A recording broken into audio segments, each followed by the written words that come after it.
Halo, selamat pagi semuanya. Apa kabar? Semoga semuanya sehat-sehat selalu. Jumpa lagi dengan saya Dahlia Sarjono di IG Live Yayasan Kanker Anak Indonesia. Saya selaku host di sini dan kita hari ini pagi ini akan bincang-bincang dengan coach atau counselor Ellen Patricia. Oke, so kami tunggu semuanya dan terima kasih yang udah join di sini dan terima kasih sudah meluangkan waktu hari Sabtunya untuk bisa berbincang-bincang bersama kami. Ya, hari ini kita akan berbincang-bincang mengenai resiliensi atau apa nih? Nanti kita gali lebih lanjut lagi dengan Ibu Ellen Patricia. Oke, terima kasih Mbak Gayatri Dia, Mbak Bondan, Pak Bondan, dan ini Ibu Ellennya sudah. Kok you have no request? Bentar ya, Bu Ellen ya. Ya.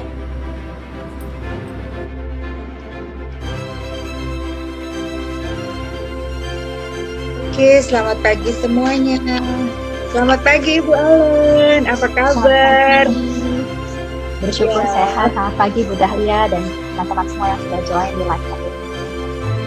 Iya, terima kasih sekali lagi dan ini kita senang sekali kita jumpa lagi dengan Ibu Ellen Patricia. Beliau adalah seorang psikolog, founder dan juga chairperson dari Yayasan Busur Emas ya Ibu.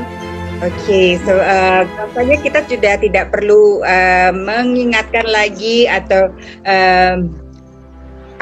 memberikan panjang lebar lagi tentang Ibu Ellen karena kita sudah paham, kita sudah pernah berjumpa dengan beliau dan beliau sangat menginspirasi sekali dengan banyak konten-kontennya dan beliau juga seorang award-winning coach dan counselor. Oke, selamat pagi semuanya, sehat-sehat selalu dan di sini saya mewakili Yayasan Kanker Anak Indonesia dan kita bersama nanti juga ingin mengetuk hati, mengetuk kasih teman-teman yang join di sini apabila ingin meluangkan atau menyalurkan bantuannya bisa di link bio-nya, di situ ada rekeningnya Yayasan Kanker Anak Indonesia. Dan tidak hanya itu saja, apapun bisa diluangkan untuk kita bersama-sama bisa mengembalikan senyum anak sehat Indonesia. Bukan begitu Bu Ellen ya? Betul, ini memang perlu semua orang kita bekerja sama ya untuk membantu anak-anak ini. Betul, karena mereka adalah anak-anak pejuang kanker dari keluarga prasejahtera dan mereka juga tentunya sangat ingin sekali bisa seperti anak-anak yang lain, bisa join bergembira, bisa setiap hari main mungkin di taman atau yang lainnya ya Bu Ellen ya. Oke Bu Ellen, pagi ini saya menyapa dulu, ini ada Ibu Saliana Sorongan, selamat pagi. Beliau adalah Ketua Yayasan Kanker Anak Indonesia, selamat pagi. Dan saya juga akan menyapa semuanya yang sudah bergabung di sini. Selamat pagi semuanya, sehat selalu dan bahagia ya. Oke Bu Ellen, pagi ini kita akan membahas tentang resiliensi. Nah kalau definisi panjangnya resiliensi itu adalah satu perasaan atau satu kondisi di mana seseorang itu merasa atau tidak pas dengan sesuatu yang terjadi atau adanya satu perubahan gitu ya Bu Ellen ya. Nah sebetulnya resiliensi itu apa kalau dalam kata pendeknya gitu dan juga bagaimana itu bisa terjadi Bu Ellen? Oke, ya. Pertama-tama terima kasih untuk kesempatan yang diberikan kepada saya oleh Yayasan Kanker Anak Indonesia. Senang hari ini bisa berbagi kembali dengan tim dari Yayasan Kanker Anak Indonesia dan juga Bapak Ibu yang sudah join dan tentunya sedang ketemu Bu Dahlia lagi untuk bisa kita berdiskusi. Kalau menjawab pertanyaan apa nih penjelasan pendek gitu ya, penjelasan pendek dari resiliensi.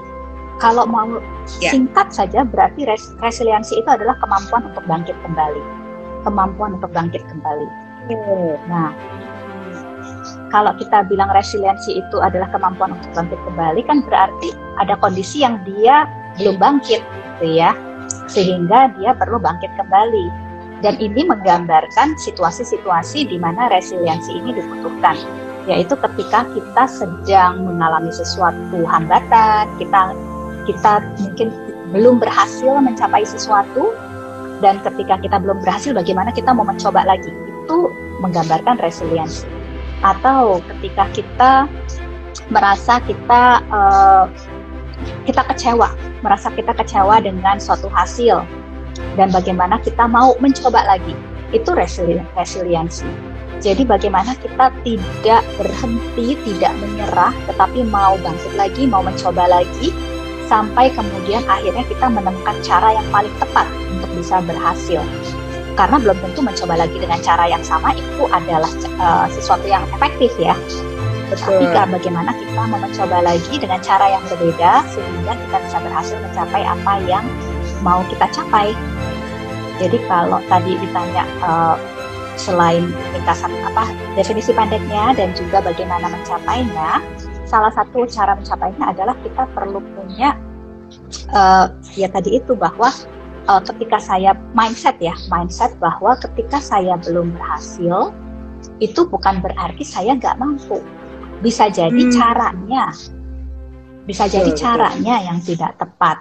Jadi itu menggambarkan efektivitas cara. Ketidakberhasilan itu menggambarkan efektivitas cara, bukan menggambarkan kemampuan saya. Nah, mindset ini yang akan sangat menolong ketika kita menghadapi hambatan, kegagalan, kekecewaan, atau bahkan rasa frustasi karena tidak berhasil ya untuk mencapai apa yang diinginkan. Nah, mindset itu memang menjadi dasar.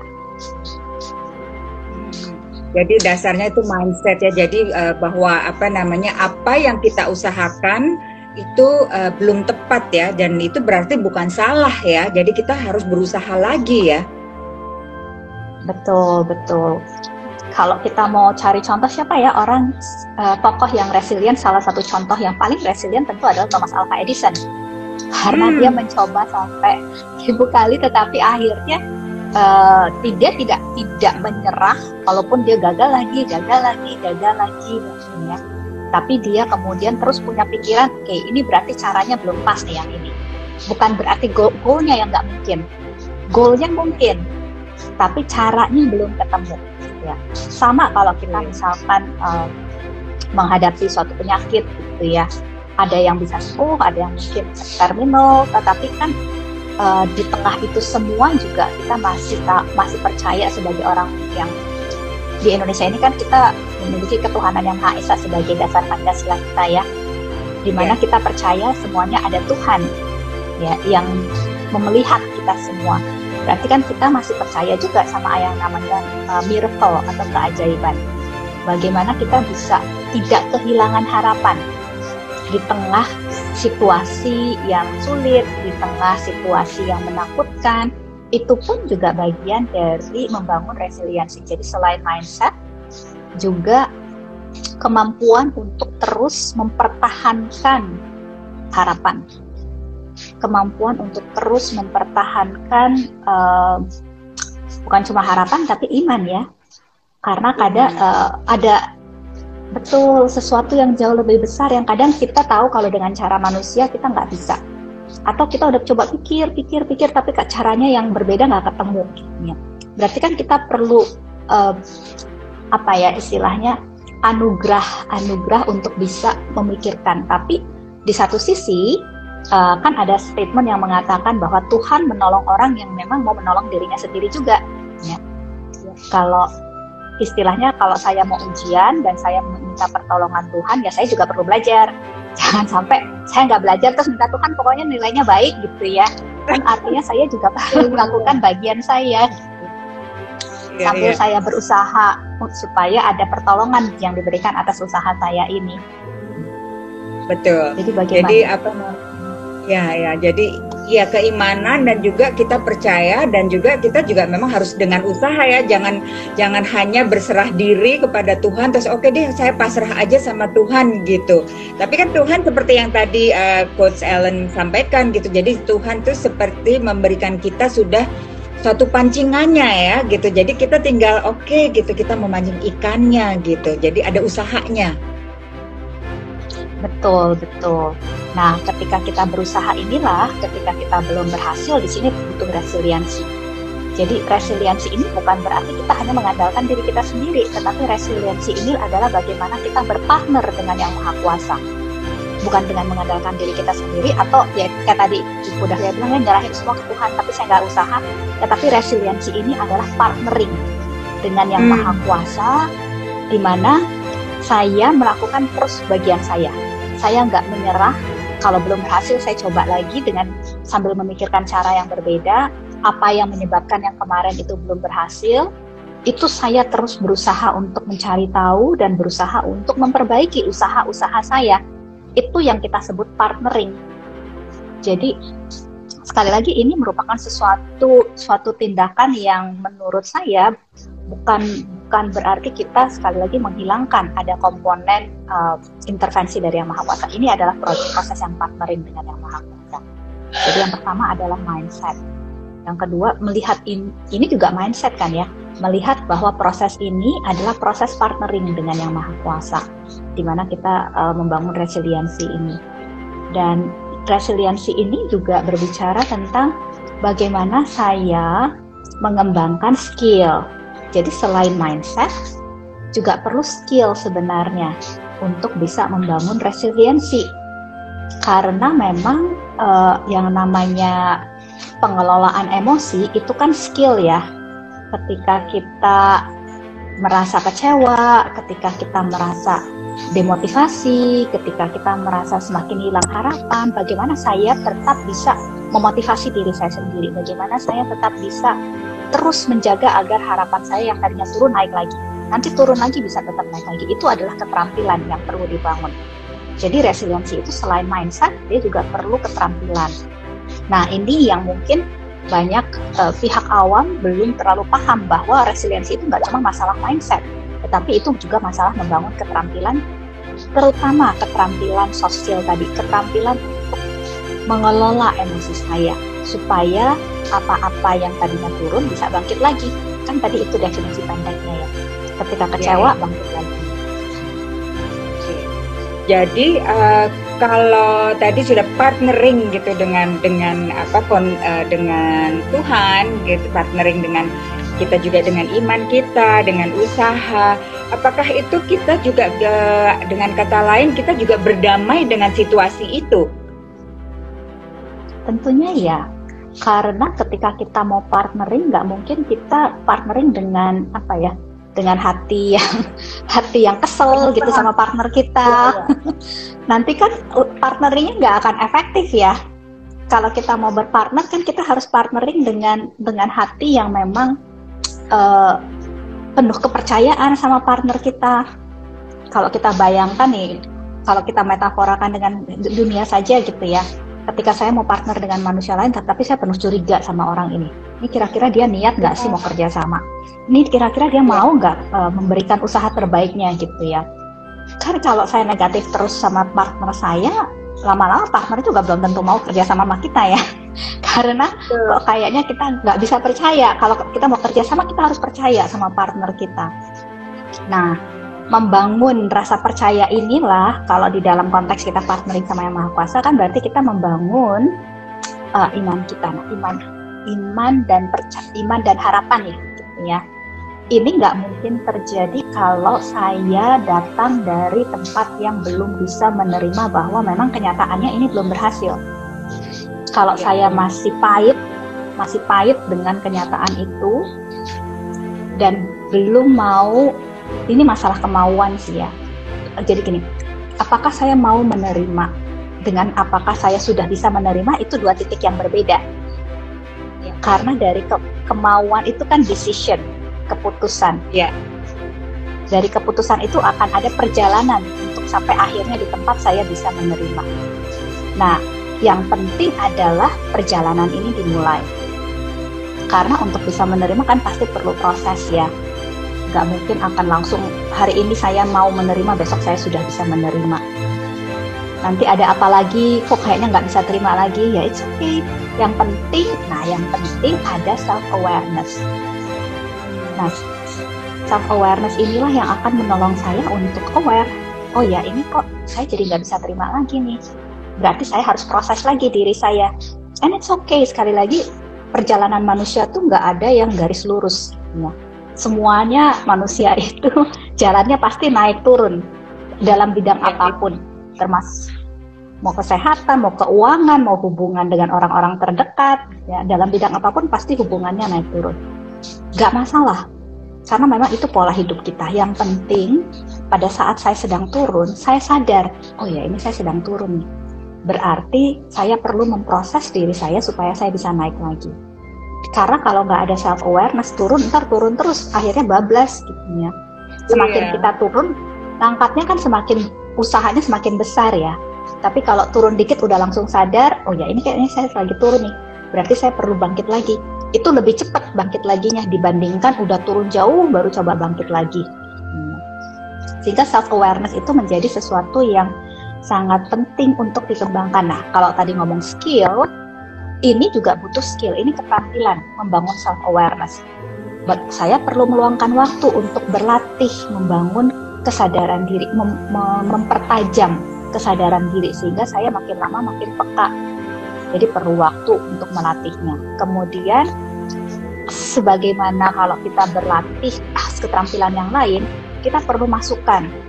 Masukan itu artinya entah kita belajar dari resource tertentu, bagaimana cara mempertajam kesadaran diri, atau kita ikut pelatihan tertentu, atau kita, kalau saya pribadi yang saya lakukan adalah selain itu semua adalah saya mendisiplinkan diri saya untuk selalu di coach.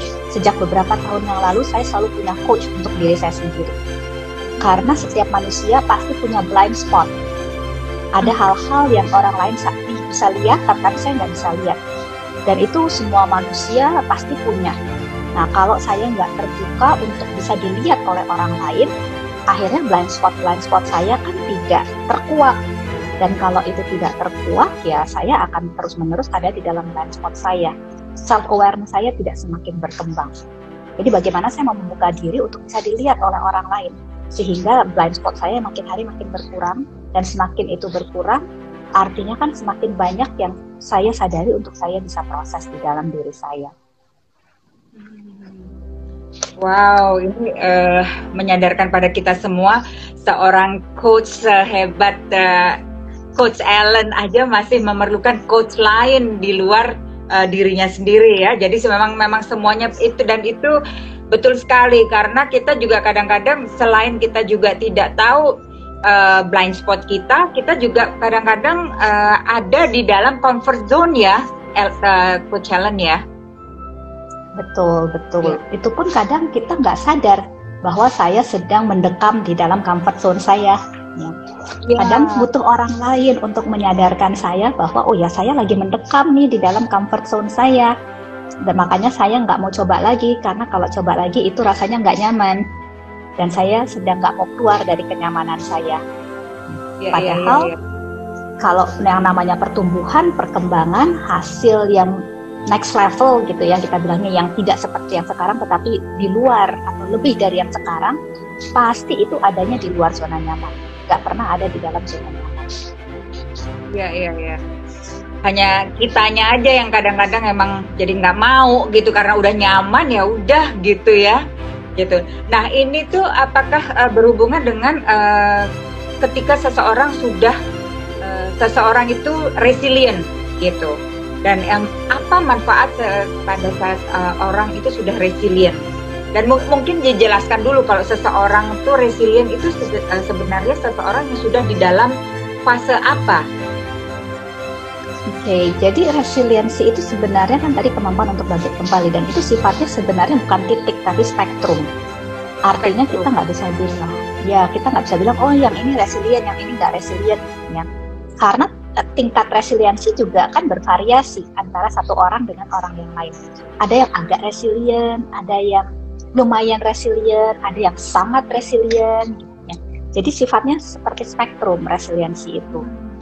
Nah, ketika kita bilang mau mengembangkan resiliensi, artinya apa? Kalau ini adalah spektrum, artinya bagaimana saya bisa bergerak dari satu level resiliensi naik ke level berikutnya, naik ke level berikutnya, naik ke level berikutnya lagi. Artinya bagaimana saya semakin hari semakin resilient. Jadi bukan saya resilient atau enggak, tapi bagaimana saya semakin resilient dari hari ke hari. Nah, itu gambaran tentang resiliensinya. Nah, kalau gambaran tentang manfaatnya tentu banyak sekali. Yang pasti, semakin kita resilient, semakin kita tidak mudah dihambat dalam mencapai suatu tujuan. Bukan berarti langsung berhasil, tetapi ketika kita ada hambatan, hambatan itu tidak membuat kita berhenti. Hambatan itu justru memperkaya kita. Kenapa? Karena dari hambatan itu saya bisa coba evaluasi, refleksikan apa ya yang membuat kok saya kemarin tersandung di sini. Apa yang saya bisa lakukan berbeda di kemudian hari supaya ketika ini terjadi lagi, saya lewat, saya nggak kesandung. Jadi apapun hambatan yang terjadi, itu justru memperkaya saya, itu justru membuat saya makin, istilahnya, go to my next level. Ya. Jadi istilahnya, nggak ada hambatan yang membuat saya jatuh terpuruk, tetapi mungkin saya jatuh sebentar, tapi saya bangkit lagi, dan bangkit dengan kekuatan yang berbeda. Karena dari hambatan tersebut saya dapat kekuatan baru, saya dapat pelajaran baru. Jadi sebenarnya malah dengan demikian orang yang resilient, orang yang semakin resilient itu akan melihat hambatan ini bukan sebagai bukan sebagai kutukan gitu ya, atau bukan sebagai sesuatu yang tidak menyenangkan sih pasti, tetapi hambatan itu tetap bisa dilihat sebagai anugerah. Kenapa? Karena dari hambatan itu saya bisa belajar apa yang saya bisa lakukan berbeda di kemudian hari, sehingga itu memperkaya saya. Dan apa yang saya bisa lakukan berbeda ini tidak harus selalu dalam arti teknis. Misalkan, tadi saya coba dengan cara A, berarti next time saya coba dengan cara B. Itu tentu termasuk di dalamnya. Tetapi juga apa yang saya bisa lakukan berbeda supaya kalau kemarin saya masih kecewa, apa yang perlu saya lakukan supaya kalau ini terjadi lagi, kekecewaan saya mungkin tetap kecewa, tapi sebesar itu. Levelnya kecil. Berarti gitu saya gunakan. Ya, betul. Bagaimana ketika itu terjadi lagi, saya jadinya bisa lebih cepat lagi bangkitnya karena kecewanya nggak sebesar itu. Apa yang saya bisa antisipasi dari sekarang? Mungkin mindset saya, mungkin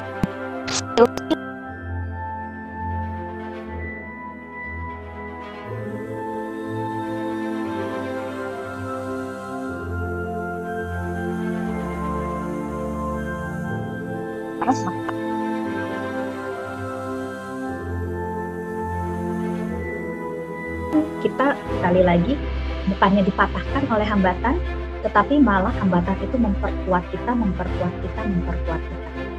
Saya jadi ingat tuh ada suatu statement, dia bilang, what doesn't kill you only makes you stronger. What doesn't kill you only makes you stronger. Artinya kalau kita tidak membiarkan diri kita tanda kutip terbunuh ya oleh semangat kita terbunuh, harapan kita terbunuh. Kalau kita tidak membiarkan itu terbunuh, tetapi kita jadikan itu pelajaran, it makes us stronger. Stronger bukan dari sisi karakter kita, tetapi stronger in terms of spirit, stronger in terms of character, stronger in terms of faith, dalam banyak hal. Nah, ini berarti kita harus bisa mengembangkan ya, Coach Helen ya. Jadi kita harus bisa mengembangkan, dan ini bagaimana kita bisa mengembangkan resiliensinya ini, gitu. Jadi, Coach Helen dengar ya tadi ya, karena tadi putar-putar gitu. Iya, sorry, kayaknya tadi sempat disconnected. Boleh diulang, Bu Dahlia? Iya ya, saya sekarang nggak apa-apa ya. Iya. Nah, ya tadi pertanyaannya bagaimana seseorang bisa mengembangkan resiliensinya, Coach Helen? Oke, jadi pertama balik lagi, bagaimana dia bisa mengembangkan mindset bahwa ketika ada hambatan itu sebenarnya adalah anugerah. Itu mindset. Perspektif berarti kan ya, mindset, perspektif untuk melihat hambatan itu sebagai anugerah, karena itu adalah kesempatan saya untuk diperkaya, untuk belajar lagi. Sesuatu yang bisa membuat saya menjadi a better person. Bukan sekedar mencapai goal. Karena seringkali orang berpikir gimana caranya cepat-cepat sampai goal. Tetapi goal itu hanya bisa terjadi kalau saya sudah become the kind of person yang worthy to receive that goal. Kalau saya belum menjadi kind of person yang worthy to receive that goal, maka kemungkinannya tetap akan kecil saya bisa mencapai goal tersebut. Artinya, proses inilah yang menjadikan saya semakin hari semakin worthy to receive that goal. Ya. Jadi, saya perlu melihat hambatan ini sekali lagi sebagai anugerah, karena saya sedang diberikan kesempatan untuk mengembangkan diri saya sehingga saya bisa menjadi the kind of person yang worthy to receive that. Kemudian yang kedua, masih juga tentang mindset, bahwa saya melihat ini adalah apapun yang saya coba capai itu adalah proses partnership dengan Tuhan. Artinya saya nggak mengandalkan kekuatan saya sendiri, tetapi saya partnering. Dan kalau saya partnering, artinya saya perlu semakin hari makin mengembangkan kepercayaan saya terhadap partner saya. Saya bisa positif terhadap partner saya, itu bagian saya. Partner saya punya bagiannya sendiri, tapi bagian saya adalah hal-hal tersebut. Jadi pertama adalah mengembangkan resiliensi, bagaimana saya membangun pola pikir yang saya keterampilan. Keterampilannya apa saja? Yang pertama, tadi kita sudah singgung, keterampilan untuk mempertajam kesadaran diri. Karena ini nggak semua orang punya, gitu ya.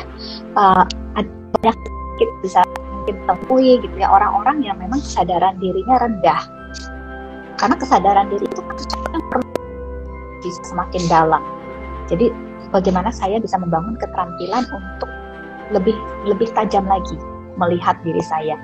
Kemudian yang kedua, keterampilan untuk mengelola emosi. Karena tidak bisa dipungkiri, sebagai manusia ketika kita belum berhasil, pasti ada rasa kecewa, pasti ada rasa frustasi. Dan itu nggak apa-apa, nggak perlu kita bilang nggak boleh kecewa. Emang kecewa terus gimana kan? Emang frustasi gitu ya, gimana? Yang penting ketika kecewa itu muncul, ketika frustasi itu muncul, kita bisa mengelolanya. Nah, untuk bisa mengelola,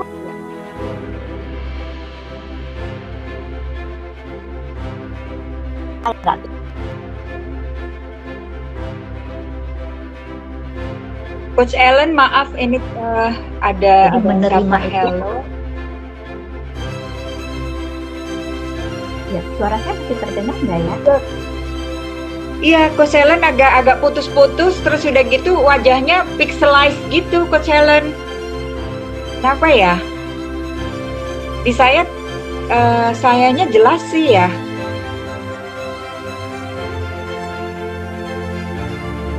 Atau Coach mau keluar dulu dan masuk lagi? Ini masuk muter-muter terus dan putus-putus.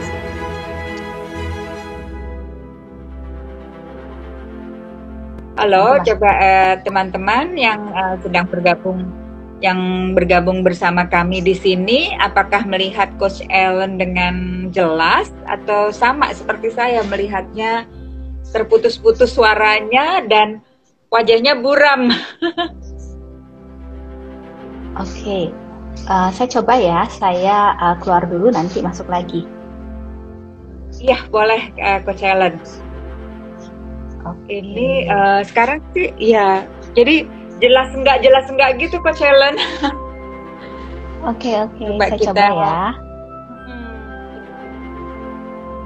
Kita ulang sekali lagi. Oke, boleh. Halo, Takeshi Merum. Oke, ini coba ya, apakah Coach Ellen, ya. Oke, kita panggil kembali Coach Ellen. Semoga kali ini bisa berhadir dan lebih jelas. Ya, ini lebih jelas nih sekarang. Semoga bertahan seperti ini terus ya Coach Ellen ya. Amin, amin. Ya, iya, gitu. Juga sedang hujan mungkin pengaruh. Kenapa? Juga hujan ya? Apakah di situ sedang hujan? Iya. Iya. Suara saya apakah jelas sekarang? Suaranya jelas Coach Ellen, tapi wajah Coach Ellen yang tidak jelas. Yang buram begitu. Oh, Mas. Iya, ini masih muter-muter lagi nih.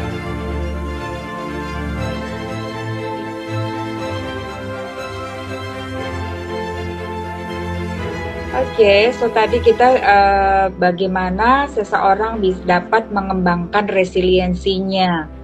Ya, jadi apakah tadi disampaikan Coach Ellen bahwa apabila kita masih belum mencapainya seperti yang kita mau atau seperti yang kita harapkan, bukan berarti kita gagal, tapi mungkin kita belum tepat ya, begitu ya Coach Ellen ya. Jadi kita harus tetap mengembangkan resiliensi kita. Jadi berarti ini mengembangkan resiliensi ini adalah bisa dengan kata lain mengembangkan daya bangkitnya ya Coach Ellen ya. Iya, betul sekali. Bagaimana orang ini bisa tidak patah di tengah jalan, tetapi bisa terus berproses akhirnya sampai di titik yang mau dicapai. Ya. Dengan tentunya mengembangkan pola pikir yang tepat dan mengembangkan keterampilan-keterampilan yang tepat. Tadi kita menyinggung ada beberapa keterampilan. Yang pertama, keterampilan untuk membangun kesadaran diri. Itu keterampilan. Dan kalau kita ngomong itu keterampilan kan berarti itu harus dipelajari, harus dilatih. Kemudian yang kedua, keterampilan untuk bisa mengelola emosi. Itu juga kalau nggak bisa muncul dengan sendirinya, itu perlu dilatih, perlu dipelajari. Dan titik awal untuk membangun itu adalah ya penerimaan tadi. Iya. Coach Ellen suaranya menghilang lagi.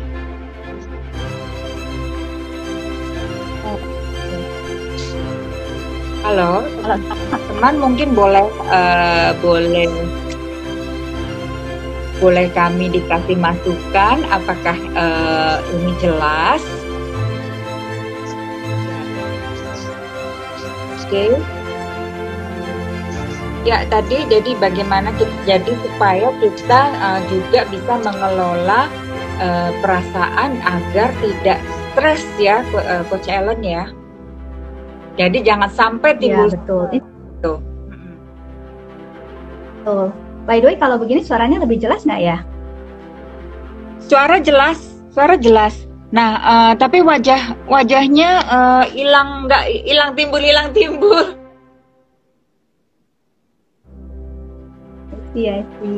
Oke ya, semoga bisa lebih jelas lagi nanti ya setelah ini. Iya. Okay. Ya, ini udah oke nih. Ini sekarang oke. Iya, Coach Ellen. Nah, tadi kita tengah membicarakan tentang mengembangkan resiliensi dan jadi jangan sampai kita patah semangat ya tadi ya. Betul. Gimana itu tadi balik lagi ya, ada komponen pola pikir, ada juga komponen keterampilan, dan keterampilan ini yang perlu dilatih untuk bisa muncul terus ya di dalam diri kita. Ya, ini ada yang menjawab, ini memang tidak jelas nih suara dan wajah Ibu Ellen. Atau Ibu Ellen pindah posisi.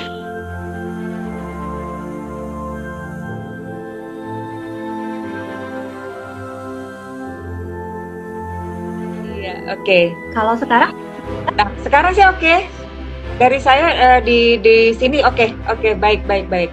Nah, jadi tadi bagaimana kita bisa mengembangkan komponen-komponen itu, dan itu berarti memang usahanya harus dari diri kita sendiri dan dari kita bisa ber apa ya kita bisa berdiskusi dengan orang luar mungkin ya, bahwa kita bisa minta orang luar untuk melihat diri kita, apakah kita sudah betul nih gitu, atau kita sudah ada apa sih gitu, kenapa kita kok kayaknya gagal terus gitu, seperti itu ya. Itu salah satu bagian dari melatih keterampilan untuk menyadari diri, karena balik lagi kita sebagai manusia kan pasti punya blind spot ya. Ada area-area yang kita nggak sadari. Nah, berarti kalau saya mau meningkatkan ke pemahaman saya tentang diri saya sendiri, berarti saya harus mau dilihat oleh orang lain, terbuka terhadap masukan orang lain. Walaupun mungkin kadang apa yang disampaikan bukan sesuatu yang menyenangkan. Tetapi apapun yang disampaikan pasti ada sesuatu di dalamnya.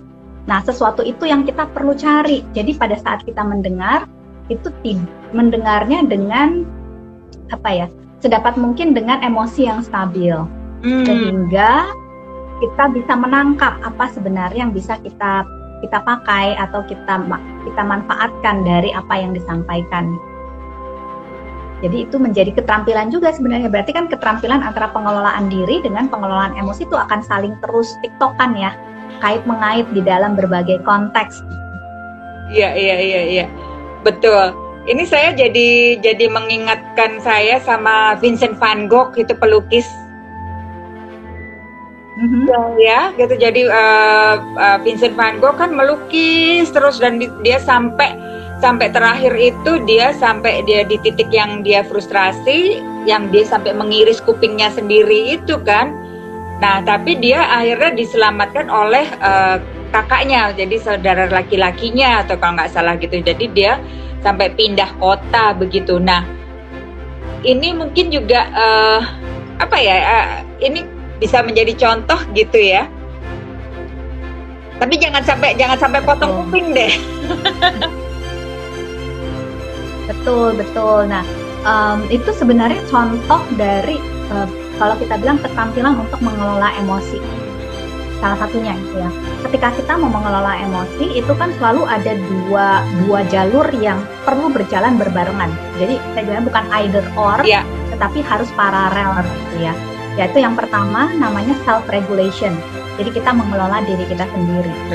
Nah, yang satu lagi itu namanya co-regulation. Jadi kita mendapatkan bantuan dari orang lain untuk bisa mengelola diri kita. Dan sekali lagi ini harus ada selalu bersamaan. Jadi saya harus bisa self-regulation dan saya harus selalu punya orang dengan siapa saya bisa memproses diri saya ketika saya emosi. Ini yang seringkali orang awam salah pahami adalah, oh kalau saya sudah self-regulation, saya nggak perlu lagi co-regulation. Padahal itu sangat tidak tepat. Self-regulation dan co-regulation itu harus selalu berdampingan. Karena kalau enggak, balik lagi kan kita punya blind spot. Kalau kita nggak ada co-regulation-nya, itu kayaknya kita jalannya timpang gitu ya, untuk bisa sadar. Jadi memang kayak Van Gogh, dia tetap butuh kakaknya. Bagaimana kita mau membuka diri terhadap orang lagi, balik lagi. Jadi pasti akan terus berputar di situ kalau kita ngomongnya tentang resiliensi. Ya, karena memang ini menjadi bagian yang tidak bisa terpisahkan. Karena memang kita makhluk sosial, kita bukan makhluk yang nggak membutuhkan orang lain, tapi seringkali ego kita yang menahan kita untuk bisa membukakan diri kita. Karena ketika kita bukakan kan orang bisa lihat jelek-jeleknya gitu ya. Nah, itu ego yang perlu diproses supaya saya bisa makin menjadi a better person, a more resilient person. Karena there's a price to it. There's no free lunch lah, gitu kan katanya ya. Kalau kita mau makin resilient, ya are we willing to pay the price? Gimana salah satunya itu gitu ya, processing our ego supaya ada orang yang memang bisa lihat jelek-jeleknya saya dan menolong saya untuk mengatasi jelek-jeleknya saya itu. Nah, ini yang paling susah ini coach nih, processing your ego nih, processing our ego ini. Karena ego itu kadang-kadang memang yang kayak orang yang idealis, orang yang idealis gitu ya. Itu memang kadang-kadang egonya tuh nomor satu gitu, paling atas gitu kan. Jadi dia yang merasa yang aku udah paling bener, aku udah ngikutin semuanya, tapi kok tetap nggak bisa gitu. Nah, ini gimana nih caranya untuk bisa apa ya, yang tadi ya kita bisa bukan apa apa ya tadi? Co-regulate. Ya, co-regulate dengan our own ego gitu. Oke, memang akhirnya balik lagi manusia itu kan selalu punya pilihan ya dalam hidup. Kalau saya close off, ya saya aman dalam arti orang nggak tahu jelek-jeleknya saya, tapi juga saya nggak bisa berkembang kepada my next level of best version gitu kan. Jadi every choice actually have a consequence. Yang penting saya sadar nggak, berarti kan balik lagi kepada kesadaran diri ya. Betul. Saya sadar nggak bahwa ketika saya take this choice, yaitu to cover my ego, actually yang saya lakukan adalah saya menghambat diri saya sendiri untuk bisa go to the next level. Karena going to the next level berarti saya harus bisa letting go. Nggak semua tentunya, we still need our ego gitu. Tetapi kita perlu membuka untuk still let it go a bit ya. Semakin lama semakin dilepas, makin dilepas, karena it takes a process kita bisa sampai ke sana. Dan kalau tidak ya the consequence is ours. Ya kita nggak bisa go to our next level of resiliency. Karena memang it takes a price to go there. Ya. It takes a price and it takes time, dan ya it takes juga bersahabat dan mengerti dan mau bahwa kita untuk open ourselves ya gitu ya. Betul. Okay. Dan ya semakin kita bisa melakukan itu, sebenarnya semakin kita juga, balik lagi kita kan makhluk sosial, semakin kita membuka diri kita untuk dibantu oleh orang lain, berarti kan kita semakin go to the next level of resiliency. Semakin kita mampu menolong orang lain sebenarnya. So it goes into a circle kan, what goes around comes around ya katanya. Jadi it always goes back. Iya benar. Jadi manfaatnya nggak cuma untuk saya, tetapi juga untuk orang-orang yang ada di sekitar saya sebenarnya. That's true. Iya, ini dapat heart dari Ibu Sali nih. Oke, sebelum kita lanjut ke next pembahasan, mungkin kalau ada teman-teman di sini, para peserta yang sudah join yang ingin bertanya, silahkan ya, Coach Ellen ya, kita bisa bahas di sini gitu. Nah, oke, Coach Ellen, ini kita kan di sini kita membahas teman-teman yang sudah join, kemungkinan juga pasti ada dari orang tua yang anak-anaknya para pejuang kanker ya. Gak usah orang tua yang anaknya berjuang kanker, yang orang tua yang anak-anaknya juga mungkin kita ambil contoh di saat pandemi ini aja gitu kan. Dari yang anak-anak yang tadinya sekolah, ketemu dengan teman-temannya gitu, terus sekarang tiba-tiba harus sekolah sendiri di rumah, jadi interaksinya kan kurang ya gitu.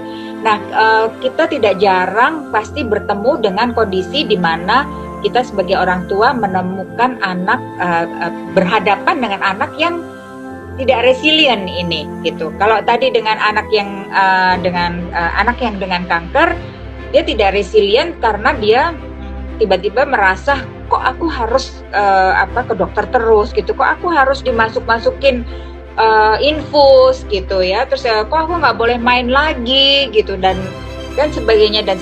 Nah ini kesalahan atau ya ada pasti ya kesalahan yang biasa orang tua lakukan yang membuat anak menjadi semakin tidak resilient. Jadi kadang-kadang tuh anak-anak dicekokin atau dinasehatin terus, padahal kita harus mendengarkan juga begitu mungkin ya, Coach Ellen. Bagaimana penjelasannya nih, Coach Ellen? Oke. Ya, jadi kalau kita mau menolong anak-anak untuk bisa resilient, terutama anak kita sendiri gitu ya, mau menolong anak kita supaya bisa resilient, yang kita perlu paham kan anak itu belajar pertama dan terutama itu adalah lewat modeling. Bukan lewat apa yang kita katakan, tetapi lewat apa yang kita lakukan dalam kehidupan kita. Itu justru sumber pembelajaran yang terbesar buat anak kita, bukan apa yang kita katakan sebenarnya. Artinya apa? Artinya kalau kita pengen anak kita bisa resilient, the first question adalah, am I already resilient? Karena kalau saya belum resilient, how can I expect my child learn resiliency? Gurunya dari mana gitu kan? Kalau kita cuma bilang kamu mesti resilient tapi nggak ada gurunya, dia susah juga gitu. Iya. Jadi kan the first question adalah, am I already resilient? Kalau saya mau anak saya resilient. So that's the thing. Karena kalau saya belum resilient, artinya the first homework adalah bagaimana saya membangun resiliensi diri saya. Karena saya cuma bisa mentransfer apa yang saya punya. Kalau saya nggak punya, saya mau transfer apa? Kalau saya sudah punya resiliensi, saya bisa transfer itu ke anak saya. Karena saya sudah learn how to do it.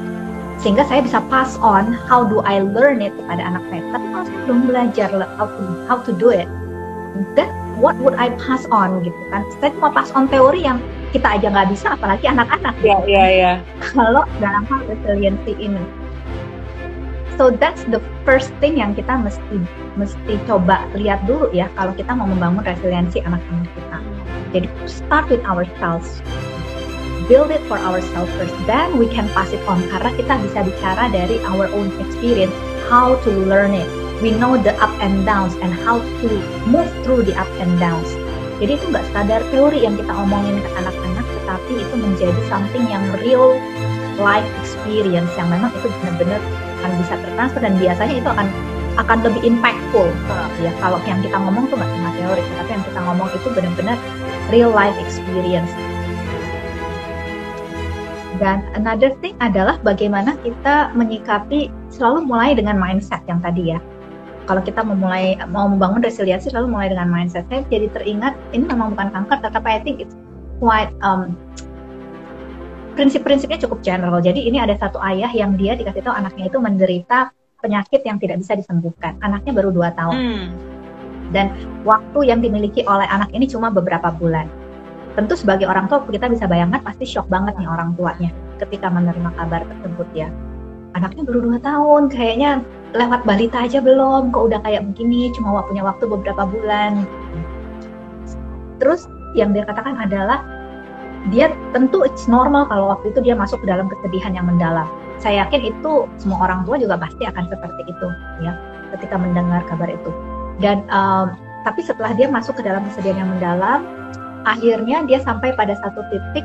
Nah, untungnya dia mau membuka dirinya untuk ditolong orang. Ditolong orang artinya memproses dirinya, memproses emosinya. Karena kalau nggak kan kita berkubang dengan emosi sendiri itu sulit untuk bisa melihat apa yang ada di luar. Iya. Dia membuka dirinya untuk bisa dibantu dalam prosesnya sampai akhirnya dia sampai di kesadaran saya punya pilihan.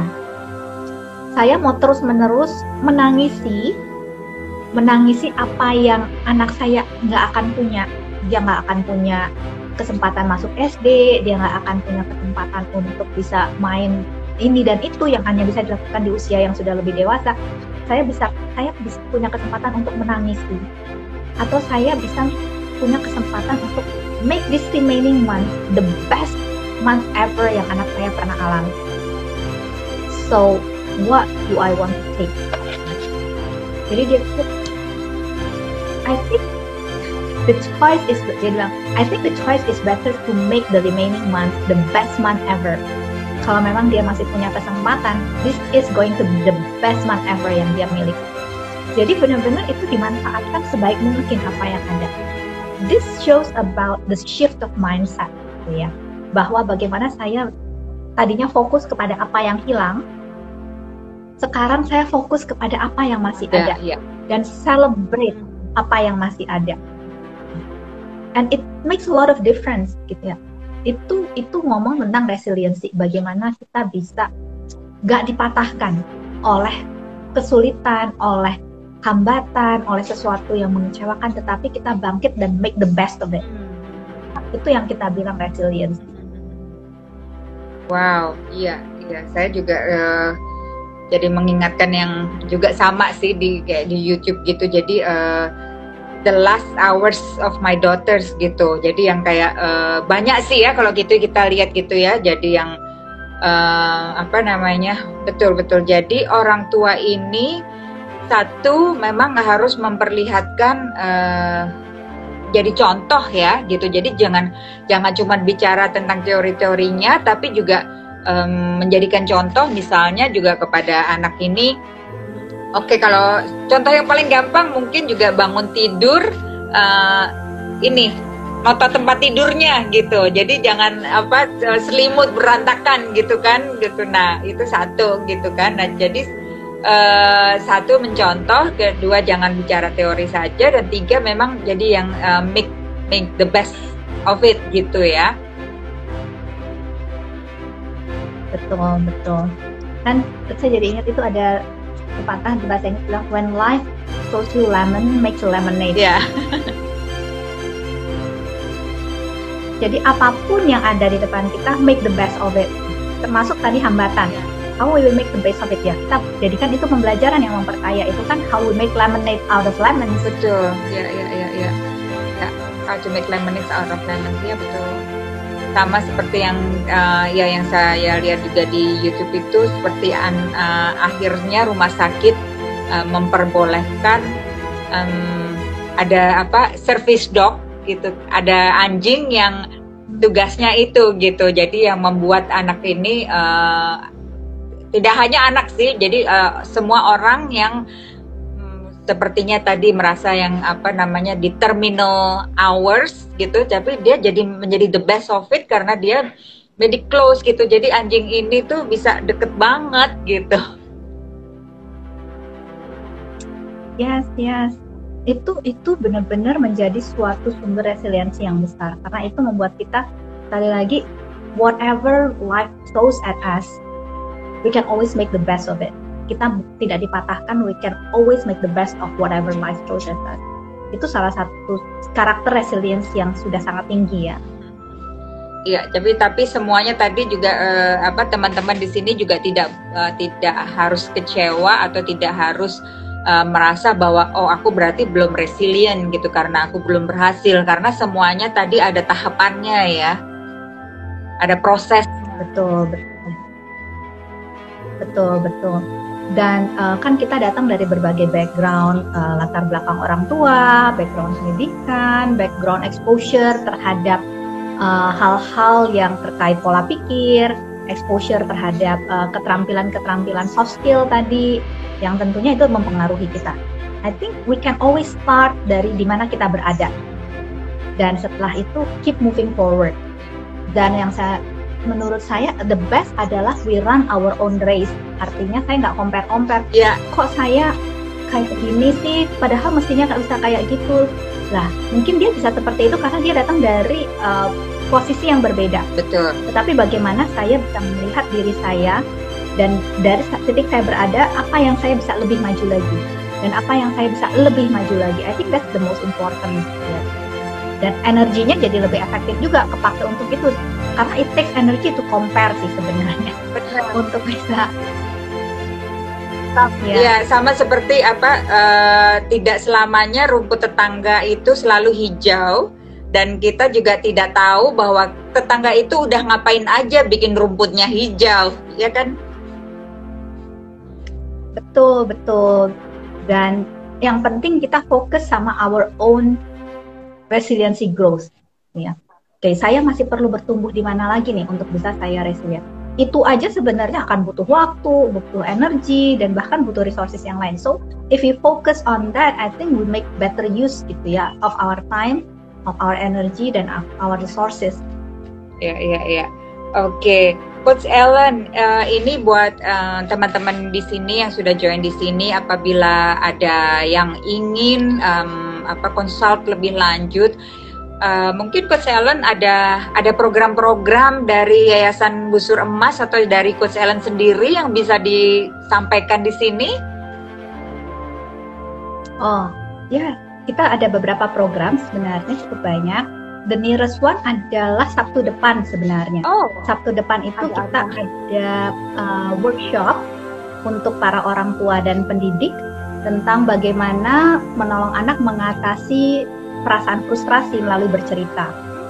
Jadi itu workshop 2 jam, dan if anyone is interested to join, nanti bisa menghubungi lewat email info@busurmas.com atau bisa direct message ke Instagram maupun ke Facebook ya. Nanti kita akan reach out dengan informasi yang lebih jelas. Oke. Wow, itu perlu banget itu gitu. Nanti jadi kita ada info-infonya di situ ya. Jadi minggu depan hari Sabtu ya. Betul. Tanggal 12 September, 12 Desember. 12 Desember. Ah, bukan deh. Setahu saya tanggal 11 itu hari Sabtu, jadi tanggal 12 hari Minggu. Oh, oke. Ya, hari Minggu, sorry berarti. Gitu ya. Hari Minggu ya. Ya, hari Minggu 12 Desember. Iya ya, coba saya cek gitu. Jadi ada kesempatan teman-teman untuk bisa, ya betul hari Minggu. Iya, betul hari Minggu. Terima kasih Bu Dahlia sudah diingatkan. Hari Minggu, betul. Pukul 3 sampai pukul 5 sore. Oke, dan ini online, secara online. Online. Oke. Online, betul. Secara virtual. Oke, jadi teman-teman silakan untuk menghubungi melalui direct message atau bisa melalui IG ya. Kalau belum tahu emailnya tadi,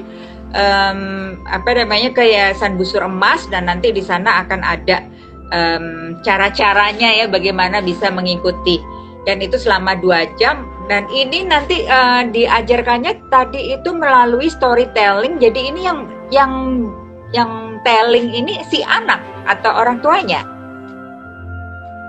Orang tuanya. Oh. Jadi bagaimana ketika kita membacakan cerita tuh nggak cuma bacain cerita aja, tetapi cerita itu bisa kita manfaatkan untuk menolong anak mengatasi perasaan frustasinya. Jadi teknik itu yang akan dipelajari. Oke, I see. Dan juga mestinya ada juga yang gimana caranya seorang anak ini juga bisa telling tuh ke orang tuanya apa yang dia rasakan ya. Kadang-kadang kan anak tadi tuh udah dia resilient, dia belum resilient, terus kemudian dia juga susah untuk mengungkapkan ininya itu. Oke, ini jadi kalau jadi ada pertanyaan ini yang timbul nih. Jadi itu gimana itu, Coach? Ya, jadi ketika kita mau menolong anak untuk bisa resilient, atau tadi mengatasi perasaan frustasi atau whatever lah yang terkait dengan emosinya, part of it adalah bagaimana kita bisa menggali. Karena kalau kita nggak bisa menggali, kita nggak akan tahu sebenarnya hambatan dia apa. Jadi that's like part yang nggak bisa dipisahkan gitu ya dari kita mau menolong anak itu. Nah, ketika kita mau menggali berarti kan ada komunikasi yang harus terjalin antara orang tua dengan anak sehingga kita bisa menggali. Karena anak itu apalagi semakin kecil anaknya, dia kan kemampuan untuk mengekspresikan diri lewat kata-kata sangat terbatas. Betul. Ya. Belum tentu dia bisa dengan jelas mengkomunikasikan. Berarti di sini ada teknik komunikasi tertentu yang kita perlu pelajari sehingga kita bisa draw out sebenarnya apa sih yang dia pikirkan, apa sih yang dia rasakan, sehingga nanti komunikasi kita bisa maksudnya apa yang kita mau bantu supaya dia belajar itu kita sesuaikan dengan apa yang memang menjadi pikiran dia dan perasaan dia. Jadi memang harus customize ya ketika kita mau menolong anak mengatasi emosi yang ada dalam dirinya. Karena emosi misalkan frustasi, tapi frustasi atau itu kan datang dari tempat yang berbeda. Ya, dan respon anak terhadap frustasi juga berbeda. Jadi yang kita mau ajarin tentu harus customize terhadap anak tersebut. Bahkan kakak adik aja bisa beda. Jangankan ngomong anak saya dengan anak orang lain. Ini sama-sama anak saya tapi kakak adik juga bisa beda gitu kan. Jadi benar-benar kita mengcustomize proses tersebut supaya bisa efektif. Dan itu juga ya betul gitu. Jadi ada anak yang introvert, ada anak yang ekstrovert ya. Jadi yang ekstrovert itu gampang gaul dan gampang juga ngungkapin. Yang introvert itu tapi gini, jadi yang introvert itu belum tentu itu anak nggak gampang gaul tapi nggak gampang ngomong gitu. Nggak gampang ngungkapin juga gitu ya. Oke.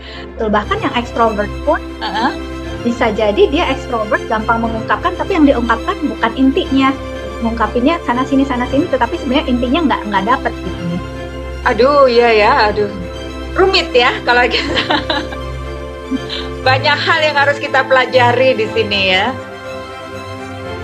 Oke, Coach, Iya, Coach Ellen, ini kita nggak kerasa kita sudah 1 jam ini. Tadi mohon maaf mungkin juga jaringan kita tidak connect dengan baik. Namun kita udah banyak yang kita dapat nih hari ini nih teman-teman. Tadi belum saya rasa tidak ada pertanyaan-pertanyaan di sini. Namun ini ada pesan atau yang ingin disampaikan terutama untuk orang tua yang dengan anak para pejuang kanker, satu, dan kedua juga bagaimana orang tua ini sendiri yang menghadapi itu anak, dan kemudian si orang tua ini sendiri. Ada pesan dari Coach Ellen untuk bisa menimbulkan seseorang ini bisa menjadi resilient, dan seseorang yang sudah resilient untuk menghadapi anak agar anak menjadi resilient, terutama anak dengan kanker. Ya, menghadapi penyakit kanker tentu tidak pernah mudah. So it's very okay kalau kita merasa takut, kita merasa frustasi dengan berbagai hal yang harus dijalani, tapi kok hasil nggak kelihatan, ya. Merasa kecewa, definitely it's all okay. Karena ya perasaan itu selalu valid ya. Tapi yang penting adalah bagaimana kita tidak terpuruk akibat berbagai perasaan-perasaan tersebut. Merasakannya oke, tapi jangan sampai perasaan itu membuat kita terpuruk. Nah, disinilah resiliensi itu akan bermanfaat ya. Ketika kita bisa menerima apa yang kita rasakan dan kita justru memanfaatkan apa yang kita rasakan dan yang kita alami itu menjadi sesuatu yang membuat kita menjadi lebih baik lagi, tidak cuma sebagai orang tua, tetapi juga membuat kita bisa memberikan yang lebih baik lagi kepada anak-anak kita di dalam menjalani perjalanan hidupnya apapun yang ada di depan nanti. Wow, terima kasih banyak. Nah, ini satu lagi pesan dari Coach Ellen. Ini nih kita kan kurang dari 4 minggu kita sudah akan masuk ke 2022. Nah, ini kita sebagai parent, sebagai individu dan coach yang mendalami masalah psikologi ini, apa pesan-pesan coach untuk kita semua agar kita semua bisa lebih resilient, lebih tegar menghadapi 2022, dan apapun yang bisa disampaikan oleh Coach Ellen. Ya, memang ini kesempatan yang luar biasa ya, bisa ngobrol-ngobrol dengan Bu Dahlia di penghujung tahun ini. Ya. Dan saya juga ya 2020. Ya 2022, saya yakin kita semua nggak ada yang bisa mengatakan dengan pasti what it holds. Betul. Di bulan Januari aja nanti apakah ada gelombang 3 atau tidak, kita belum tahu. Yeah. So, what does it mean? Artinya, uncertainty is the new normal. Artinya, kita mesti bersahabat dengan uncertainty. Bagaimana caranya bersahabat dengan uncertainty? Jangan taruh kekuatan kita kepada situasi, tapi taruh di dalam diri, supaya apapun situasinya, we can face it. So it's a journey. Kalau saya lihat 2022 adalah the best way to journey in 2022 adalah to journey inside. Okay. Not to journey outside, tapi to journey inside. Karena it is inside yang kita bisa find stability. Outside sulit find stability. Ya, betul. Betul sekali, outside kita masih belum tahu akan terjadi apa, dan apakah itu ada gelombang 1, 2, 3, ataukah itu ada virus-virus baru lagi, kita tidak pernah tahu apa. Tapi yang jelas satu hal, kita harus go inside within ourselves supaya kita lebih menjadi stronger person, begitu ya. Betul. Sehingga apapun yang ada di outside, we are stable. Karena our stability is inside. Ya, good, thank you. Satu hal lagi, sorry.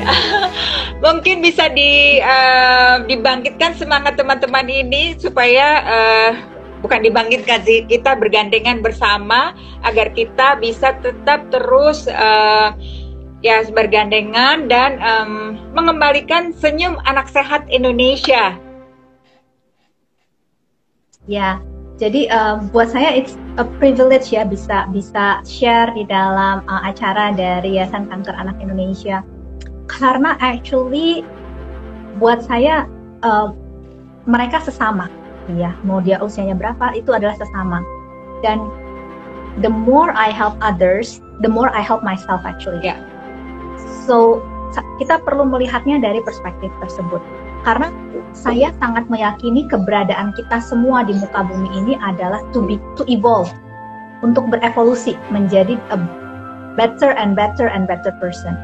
So semakin saya bisa evolve, itu semakin saya memenuhi keberadaan saya, tujuan keberadaan saya di muka bumi ini. And one of the way adalah to extend my help, to extend my support to others.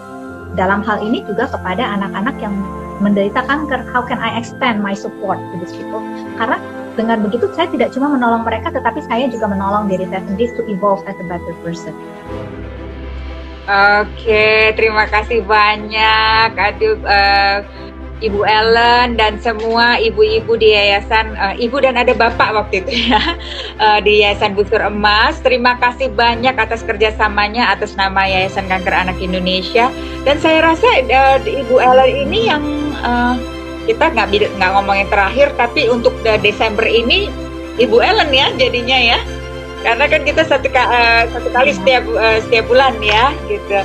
Oke, so terima kasih banyak dan kami mengucapkan selamat Natal dan selamat Tahun Baru untuk semuanya di Yayasan Busur Emas dan semua yang ada di sini, dan semoga di tahun depan kita semua lebih resilient, kita semua bisa menghadapi segala hal dengan lebih baik dan lebih terbuka dan lebih positif tentunya ya, Coach Ellen ya. Amin, amin. Terima kasih juga Bu Dahlia untuk kesempatannya bekerja sama dengan Yayasan Kanker Anak Indonesia. Sama-sama. Itu kami sangat menghargai apa yang dilakukan oleh teman-teman di sana. Iya, sama-sama Bu Ellen. Oke, so teman-teman semuanya, terima kasih yang sudah join di sini. Yang belum berkesempatan tadi, jangan khawatir karena kita tetap posting ini di IGTV Yayasan Kanker Anak Indonesia.